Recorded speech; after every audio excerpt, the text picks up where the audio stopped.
Eu quero ler uma palavra com vocês, mas antes de ler, como o Maier já falou, hoje é a nossa ceia, e isso é um momento muito maravilhoso, um momento de grande alegria.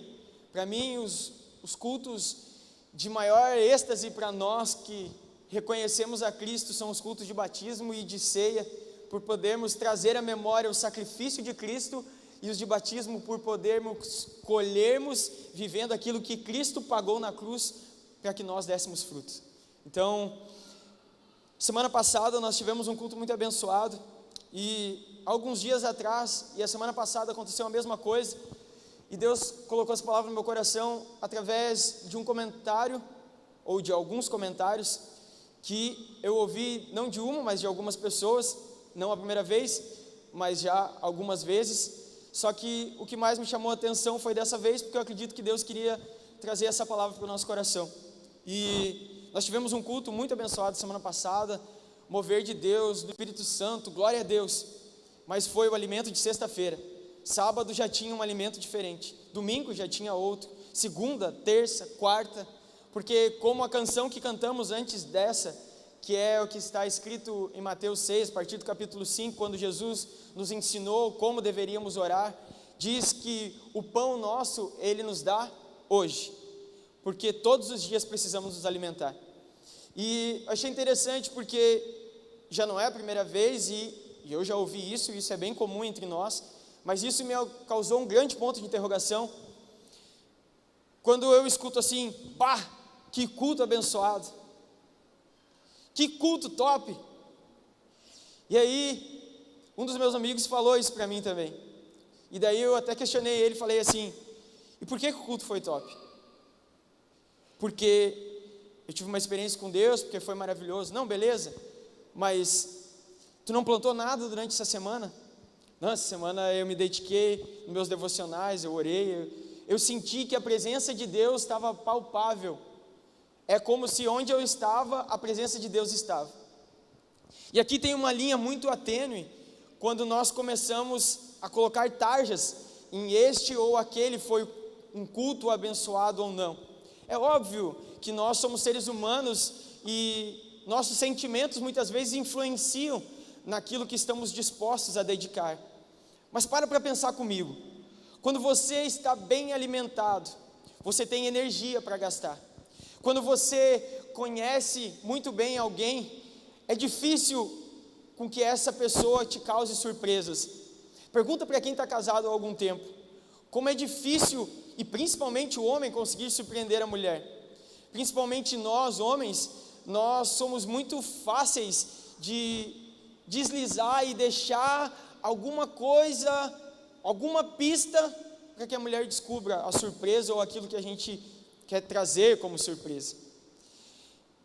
E por conhecer aquela que convive comigo todos os dias, e por ela me conhecer, por conviver todos os dias, se torna ainda mais difícil de a surpreender, porque nós temos um relacionamento diário, e eu desfruto de quem ela é todos os dias.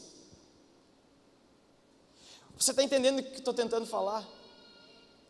Todos os cultos deveriam ser maravilhosos, todos os cultos deveriam ser tops, se nós realmente tivermos um relacionamento diário com Cristo, se realmente nós vivemos a oração do Pai Nosso, de esperarmos todos os dias pelo pão de hoje, todos os dias nós vamos estar bem alimentados, portanto todo culto vai ser top, todo culto vai ser maravilhoso, porque eu já estou pronto para me jogar nos braços daquele que vem me visitar todos os dias.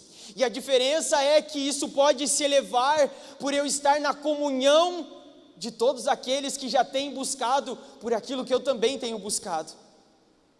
Você consegue entender isso? E eu comecei a pensar, e Deus me colocou esse ponto de interrogação, e eu comecei a pensar um pouco nisso, porque todos os dias nós vemos um crescimento gigantesco na igreja do Brasil. Alguns dias atrás eu trouxe alguns dados do quanto a igreja tem crescido, e glória a Deus por isso. Quantos movimentos de evangelismo têm se criado, glória a Deus por isso.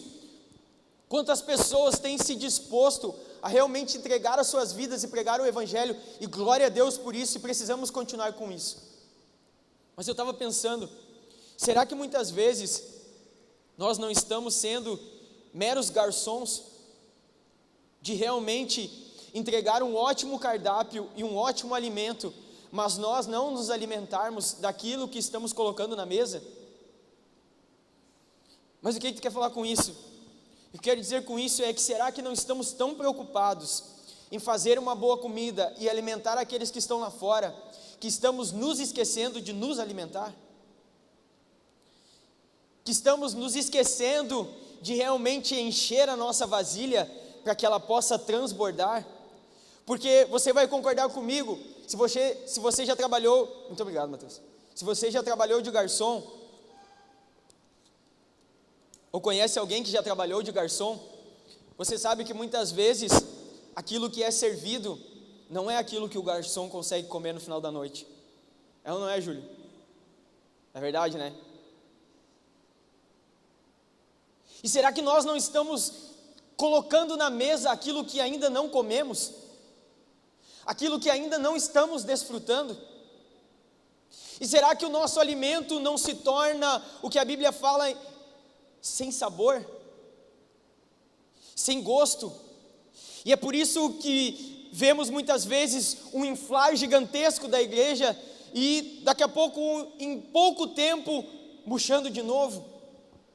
Sabe, eu fui pesquisar um pouco sobre essa comida, mas antes disso, para não ficar nas minhas palavras, abra a tua Bíblia em Apocalipse capítulo 3, versículo 17.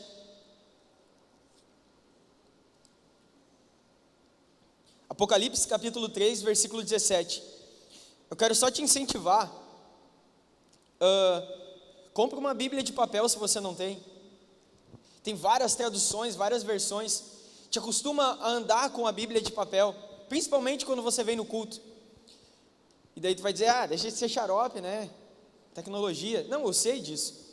Mas tu vai concordar comigo ou não? Se tu vai olhar a tua Bíblia no celular e tem um WhatsApp, é impossível tu não abrir o teu WhatsApp para dar uma olhadinha, para ver se não há uma coisa importante. Então assim a gente consegue deixar o celular de lado e olhar no papel mesmo.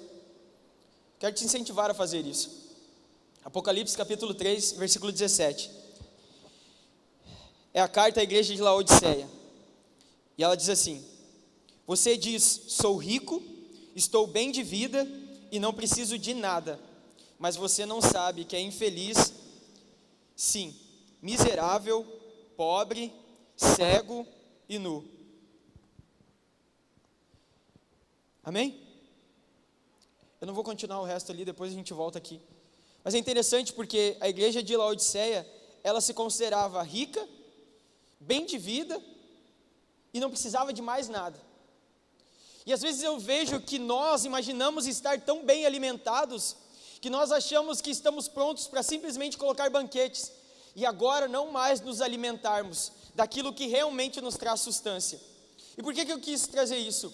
Porque qual é o primeiro sintoma de uma pessoa que está doente? Parar de comer. E agora, quem é pai aqui vai saber muito bem disso, porque nós entendemos muito mais sendo pais agora, porque a primeira coisa que começa a nos preocupar é quando nossos filhos começam a rejeitar a comida. Nós já ligamos um sinal de alerta, tem alguma coisa errada. Então, se nós estamos perdendo o nosso desejo de comer, se você tem perdido o teu desejo de se alimentar diariamente do pão da vida, que é a palavra de Deus, liga um alerta, porque provavelmente você está doente. E é interessante, porque a gente pode ligar isso totalmente com a nossa vida espiritual. Porque quando nós vamos perdendo o gosto por desfrutar das Escrituras, você pode ter certeza que o culto começa a não ser o culto. A no final você não dizer, nossa, que cultaço, que culto bom, nossa, como eu senti a presença de Deus. Sabe por quê? Porque você começa a ficar indiferente a Deus. Porque você começa a esquecer de quem realmente Ele é. E a gente já fez aqui isso um dia, e é até interessante às vezes nós mudarmos a nossa liturgia, porque nós cantamos sobre o Deus, E nós só vamos desfrutar de quem Ele é, conhecendo aquilo que estamos cantando. Por isso, muitas vezes, na real, a nossa liturgia poderia ser até ao contrário, de nós primeiro pregarmos a palavra, entendermos e conhecermos a característica de Deus, para que depois nós cantamos aquele que agora conhecemos e sabemos quem é. De repente, a nossa liturgia até poderia ser diferente, porque nós poderíamos muito bem fazer isso, porque realmente as músicas não vão fazer sentido, tanto que já tem alguns cantores gravando músicas de duplo sentido, tanto por uma características de uma adoração a Deus, como uma adoração de uma mulher ou de um namorado, porque muito bem, se você não conhecer e não souber para quem você está cantando, ela pode ser sim, só um pouco de palavra jogada ao vento. Então nós precisamos conhecer aquele que cantamos, nós precisamos nos alimentar todos os dias, não esqueça disso, todos os dias. E é interessante, porque eu me lembrei de uma coisa que acontecia muito na minha casa. A minha avó, que hoje já faleceu, ela morava nos fundos da nossa casa, e a casa da minha avó, ela era em 2 níveis, então, aonde era a cozinha dela, o terreno era mais baixo, e como a casa era de madeira, então foi feito primeiro uma parte, depois a outra, daí a outra parte foi feito um degrau, para aquela parte ficava mais baixa, onde ficava a cozinha dela, e a porta da casa da minha avó, dava reto na porta da cozinha da minha mãe, só que sempre, por umas 15 para as 11, por ali, a minha avó gritava assim na porta: vem cá, meu filho. E aí eu corria lá, e daí eu sentava naquela escadinha que dava um nível dos degraus diferente, e a minha mãe não via a minha cabeça. E aí, provavelmente, eu não sei se isso existe ainda hoje, mas existia salsicha enlatada, daquele do elefante, sabe? E daí a minha avó pegava aquela salsicha e fritava uma para mim, e eu comia ali, e depois ia lá e daí eu não almoçava. E aí eu me lembrei disso. E sabe o que acontece muitas vezes com nós? Isso os nossos pais chamavam de as besteirinhas, as besteiras que a gente come antes. E a minha filha às vezes quer uma besteira antes do almoço, ou ela pede um Danone do nada, ou uma bolacha do nada na hora do almoço. E se a gente der para ela, na cabeça dela, ela vai estar alimentada, e ela vai realmente perder a fome, mas ela não se alimentou daquilo que realmente traz a nutrição necessária para ela sobreviver. E para pensar, se nos nossos dias muitas vezes nós não nos alimentamos muito mais de besteirinhas e achamos que estamos bem alimentados e desfrutando daquilo que seria o pão que realmente traz a nutrição, só que quando chega a hora do culto, nós não temos nada para oferecer, porque aí nós percebemos que as besteirinhas não nos alimentaram, porque nada substitui o nosso relacionamento pessoal com Deus. E o que eu quero dizer com isso? Não importa a quantidade de pregações que você possa assistir, e por um determinado momento pode até parecer que elas estão te alimentando, mas nada substitui do teu pessoal íntimo, do teu quarto sozinho, da tua oração, das tuas súplicas, das tuas palavras, de derramar quem realmente nós somos diante de Deus. Nada substitui, nem a melhor pregação do maior teólogo, do pastor que já ganhou o maior número de pessoas, e isso é ótimo, e isso é bom para as nossas vidas, mas não é o alimento que nos nutre. Sabe por quê? Porque nem a pregação de culto a culto aqui vai conseguir te nutrir daquilo que é necessário para que você possa sobreviver, porque não há como encher um depósito para gastar durante a semana. Você precisa todos os dias buscar para gastar, para no outro dia buscar de novo, e isso é o princípio do maná. Por isso que não adiantava, eles queriam guardar, no outro dia o pão estava podre, porque era para o dia de hoje, e Jesus veio dizer que isso continua até hoje. Você precisa do pão do dia, para te manter de pé, porque eu quero dizer uma coisa, o diabo, a Bíblia diz que veio para roubar, matar e destruir, e ele não brinca, ele realmente quer nos matar. E olha, eu quero dizer uma coisa, o diabo, ele não vai simplesmente te dar uma besteirinha hoje, ele vai te dar uma sequência de besteirinhas, para que tu te sinta alimentado. E isso eu entendi uma outra coisa, provavelmente você já ouviu falar em inanição. Alguém já ouviu falar em inanição? Pouca gente, então vou te explicar. Eu procurei aqui para não ficar nas minhas palavras. É a ausência total do consumo alimentar. O organismo começa a consumir os próprios tecidos. E aí, eu voltei lá para a palavra de Mateus capítulo 4, e eu quero que você vá comigo lá. Mateus capítulo 4.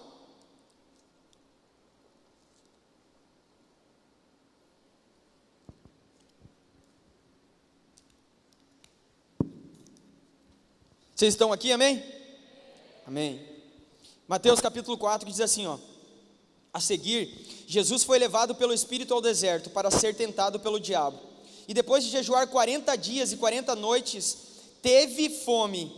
Depois de jejuar 40 dias e 40 noites, teve fome. Então o tentador aproximou-se e disse a Jesus: se você é filho de Deus, mande que estas pedras se transformem em pães. Jesus, porém, respondeu: está escrito, não só de pão viverá o homem, mas de toda a palavra que procede da boca de Deus.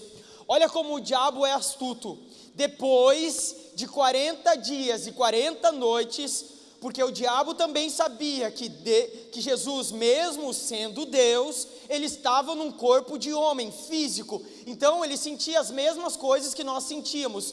Jesus estava com fome, depois de 40 dias e 40 noites, então é bem provável que o corpo de Jesus já estava entrando nesse processo de inanição. Isso significa que o organismo começa a comer os próprios tecidos, para tentar trazer vitaminas para se manter em pé. E por que eu estou te falando isso? Porque o diabo ele não tem pressa, ele vai te alimentar por um bom determinado tempo de besteirinhas, e nós achamos que estamos sendo alimentados e supridos, mas no momento certo, ele vai vir para roubar e matar. Por isso que precisamos vigiar, porque ele não tem pressa. E isso não pode nos eximir do processo da busca diária. E de repente você pode estar pensando que eu só estou te apresentando problemas, mas é o que a Bíblia fala isso, porque a Bíblia diz que esse processo era tão comum, porque no Antigo Testamento você vai ver alguns povos que mataram e comeram até seus próprios filhos. Nós vimos nos nossos dias, algum tempo atrás, um avião que caiu na Cordilheira dos Anjos. Eles comeram os outros de tanta fome que existia.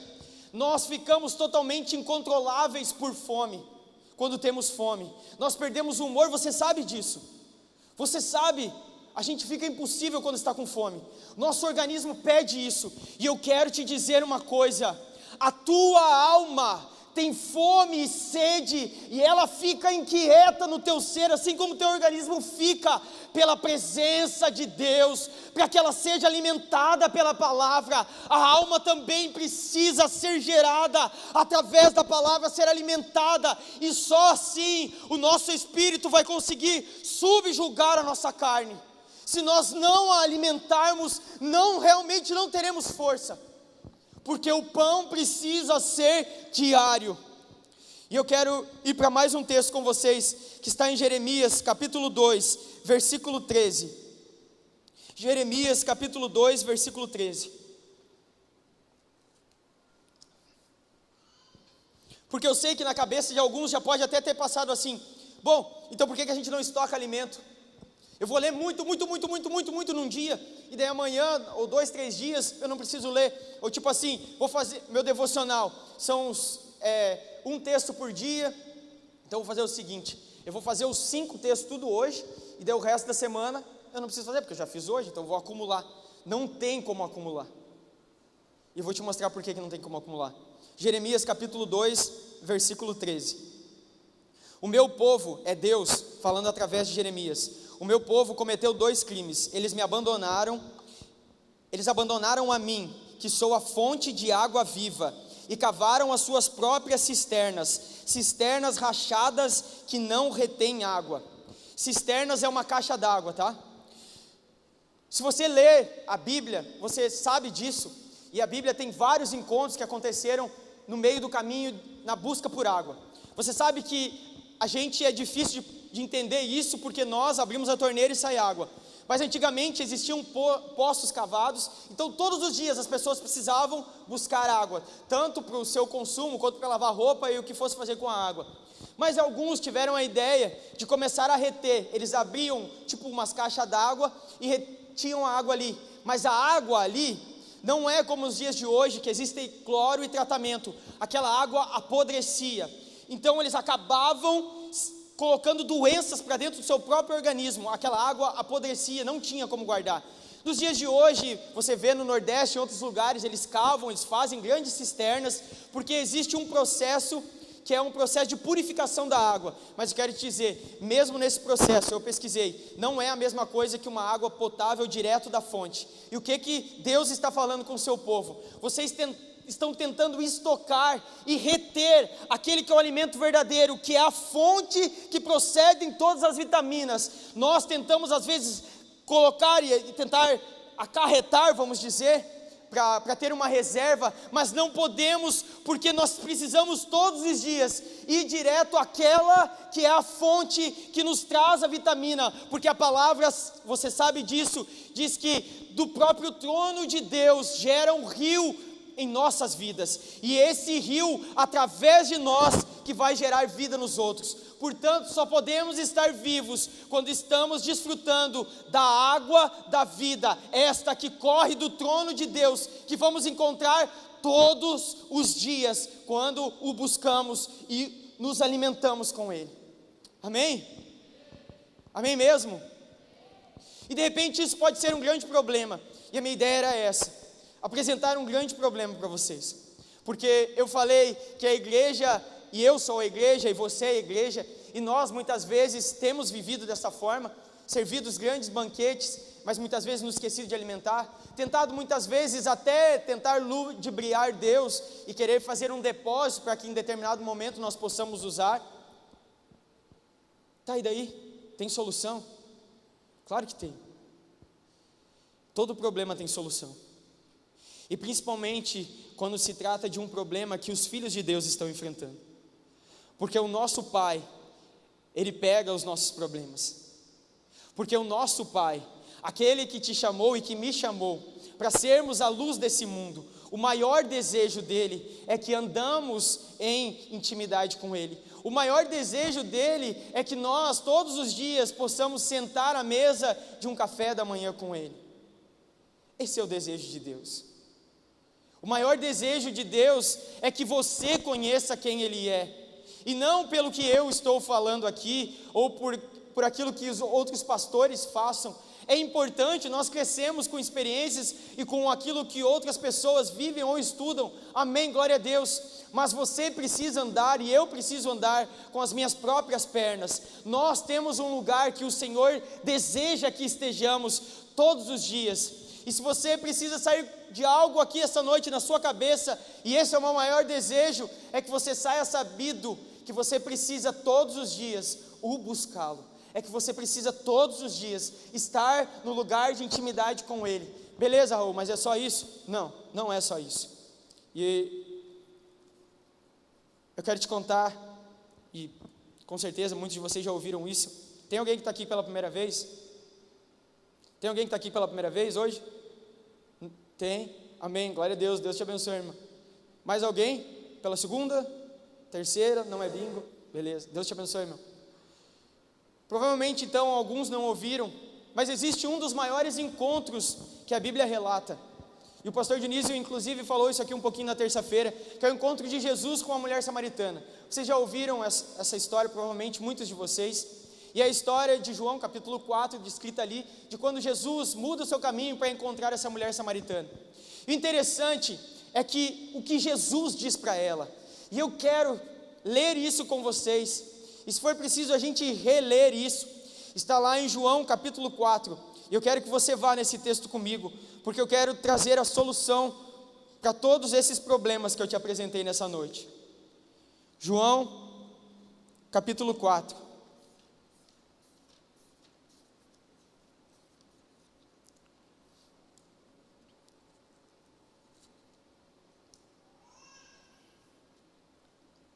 João capítulo 4, versículo 11, diz assim: Ao que a mulher respondeu: o Senhor não tem balde e o poço é fundo. Jesus estava ali com a mulher e ele, como um profeta, ele revelou para ela os maridos que ela tinha, inclusive o que ela estava, que não era dela, ele revelou a vida dela. Ela entendeu realmente quem estava diante dela. E aí ele pede água para ela e ela diz: o Senhor não tem balde e o poço é fundo, de onde vai conseguir essa água viva? Será que o Senhor é maior que Jacó? Porque aquele poço era o poço de Jacó. O nosso pai que nos deu esse poço, do qual ele mesmo bebeu, assim como seus filhos e o seu gado. Jesus então respondeu: quem beber desta água voltará a ter sede, mas aquele que beber da água que eu lhe der, nunca mais terá sede. Pelo contrário, a água que eu lhe der será nele uma fonte a jorrar pela vida eterna. A mulher disse: Senhor, quero que me dê essa água para que eu não tenha mais sede, nem precise vir aqui buscá-la. Jesus disse: vá, chame o seu marido. Aí ele vai descrever toda a situação dela. Mas o que eu queria que você se atentasse foi para isso que ele diz para ela: a água que eu lhe der será em ti uma fonte a jorrar para a vida eterna. A água que ele nos dá é uma fonte que nos gera vida, não só nessa vida, mas uma vida na eternidade. E aí eu preciso ir para um último texto com vocês, que está lá em Ezequiel, capítulo 47. Ezequiel, capítulo 47, é o último texto que eu vou ler.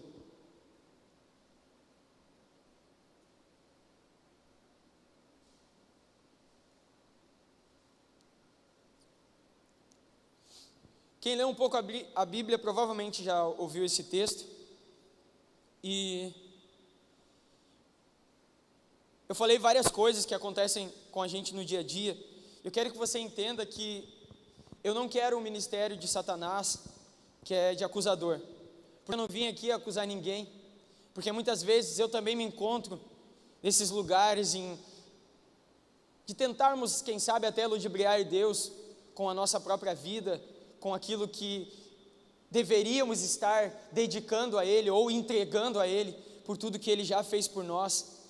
E isso sempre me lembra a frase dos morávios, que eles se entregaram as suas vidas para que o sacrifício do Cordeiro, que se entregou numa cruz, valesse a pena pela vida deles. E isso tem sido algo que tem movido todos os dias, para que eu não venha sair do lugar que Ele deseja que eu esteja.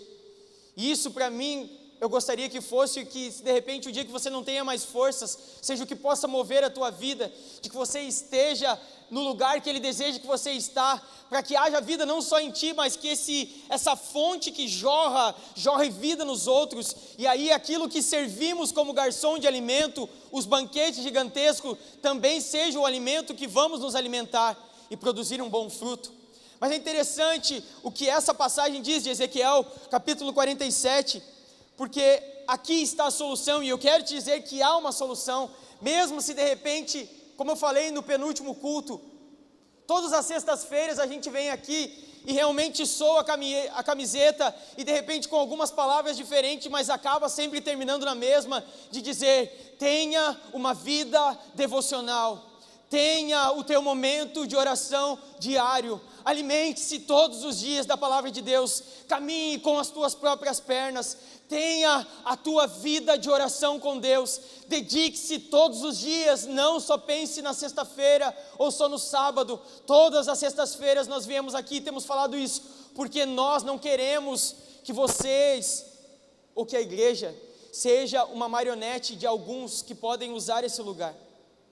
Nós não queremos que você simplesmente concorde com tudo que falamos, mas sim que de repente no final de um culto você diga: Raul, eu não entendi da mesma forma esse texto aqui, porque essa semana eu estava lendo e meditando e me pareceu de uma forma diferente. Nós podemos discutir sobre isso, porque a ideia, e isso é o que Jesus nos ensinou, é que nós possamos nos alimentar todos os dias, e o crescimento Ele dá.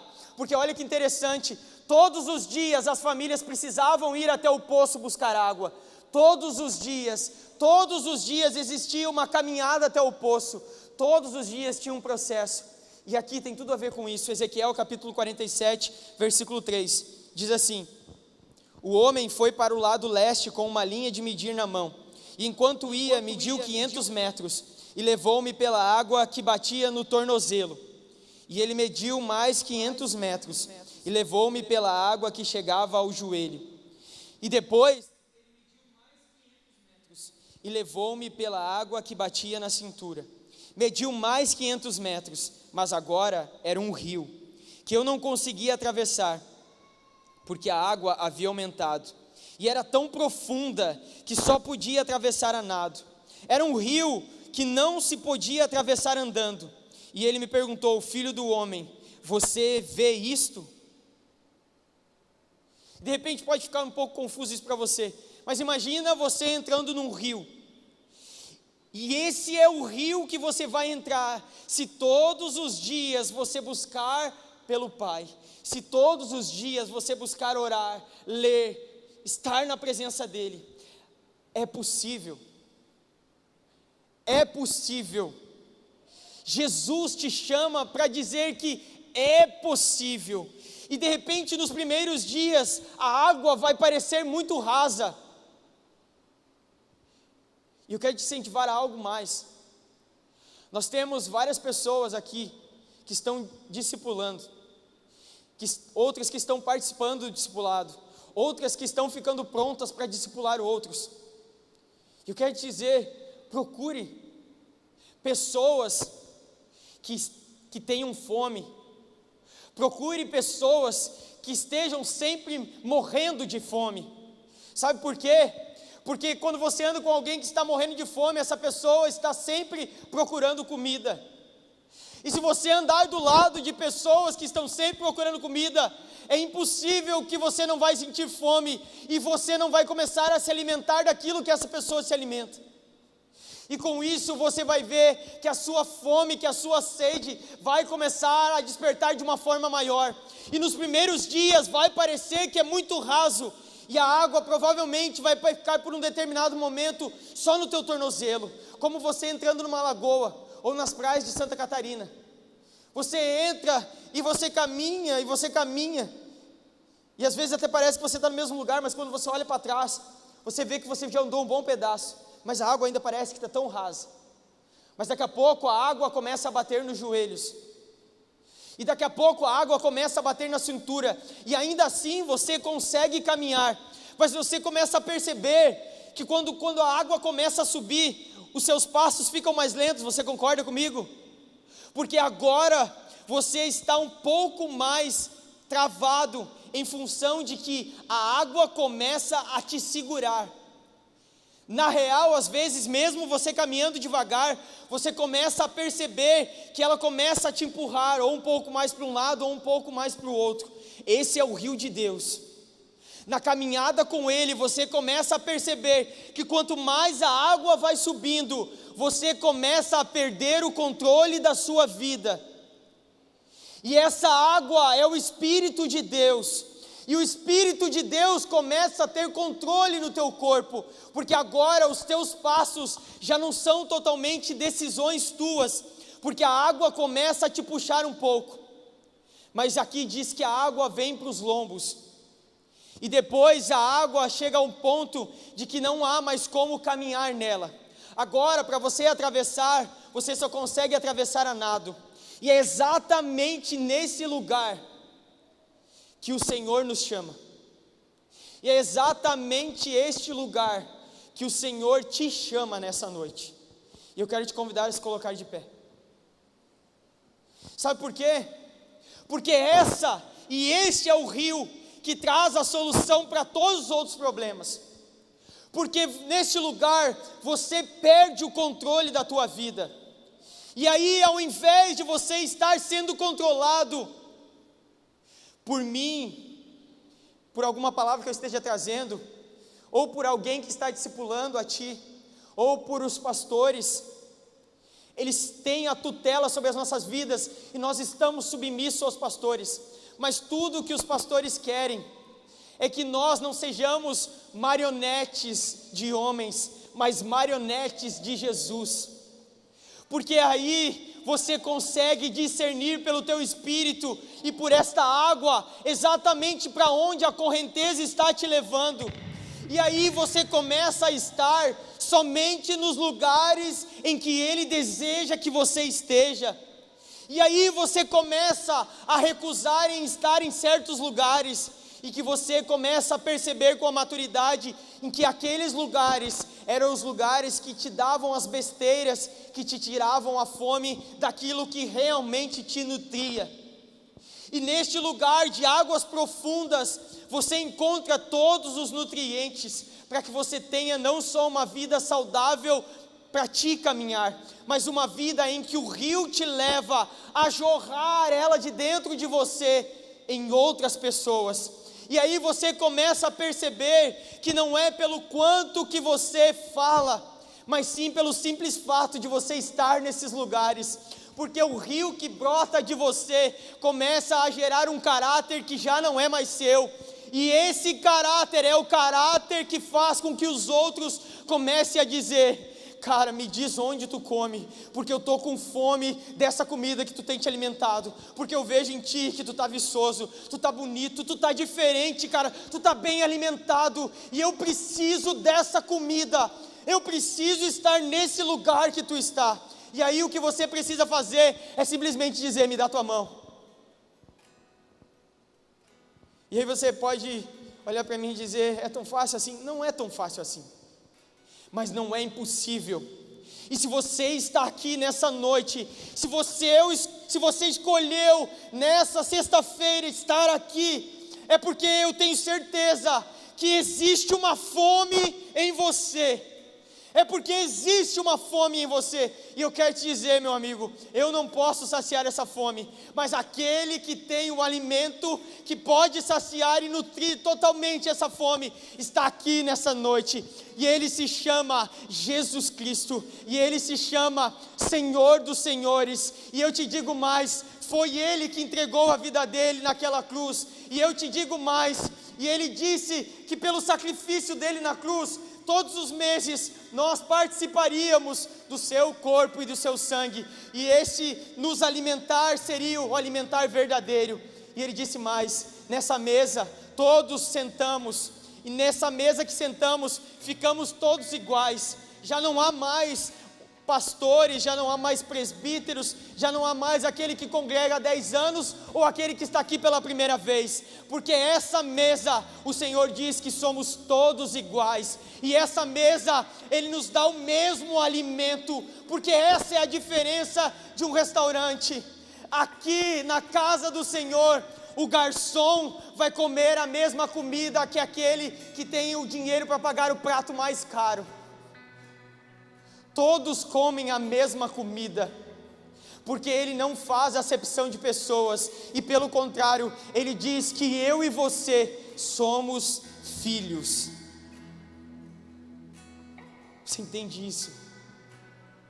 Eu e você somos filhos, e Ele diz que nós somos filhos amados, e pelo sacrifício dEle, Deus já não olha mais para nós através dos nossos pecados, mas Ele olha para nós.